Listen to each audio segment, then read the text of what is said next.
Hi friends, சுவையான முறையில் பட்டாணி குழம்பு எப்படி செய்கிறதுன்னு பார்க்கலாம். ஒரு கடாய் வச்சுக்கோங்க. அதில் தேவையான அளவு எண்ணெய் ஊற்றிக்கோங்க. பட்டை, சோம்பு, கிராம்பு, வெங்காயம், கருவேப்பிலை எல்லாம் போட்டு நல்லா வதக்கிக்கோங்க. 2 ஸ்பூன் இஞ்சி பூண்டு பேஸ்ட்டு போட்டு நல்லா வதக்கிக்கோங்க.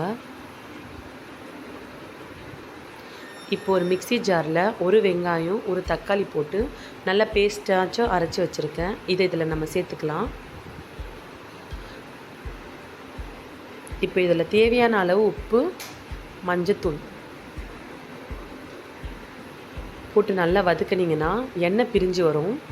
அந்த ஸ்டேஜில் 2 ஸ்பூன் கலந்த மிளகாய்த்தூள், 2 ஸ்பூன் பட்டாணி மசாலாத்தூள் கடையில் விற்கும், இதை தான் நான் இதில் சேர்த்துருக்கேன். இப்போது வேக வச்ச பட்டாணியை சேர்த்துக்கோங்க.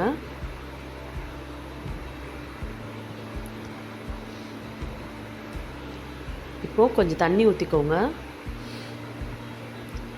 இந்த டைமில் அந்த பட்டாணியை நல்லா மேஷ் பண்ணி வச்சுருக்கேன், இதில் நான் சேர்த்துக்கிறேன். அப்போ தான் குழம்பு கொஞ்சம் திக்காக வரும். இப்போ இந்த மாதிரி கொதிக்கிற டைமில் நம்ம சிம் பண்ணிக்கோங்க, மூடி வச்சுக்கலாம். நல்லா எண்ணெய் பிரிஞ்சு வந்துருச்சு. இப்போ கொத்தமல்லி போட்டுக்கோங்க. அவ்வளோதான் ஃப்ரெண்ட்ஸ், சுவையான முறையில் பட்டாணி குழம்பு செஞ்சாச்சு.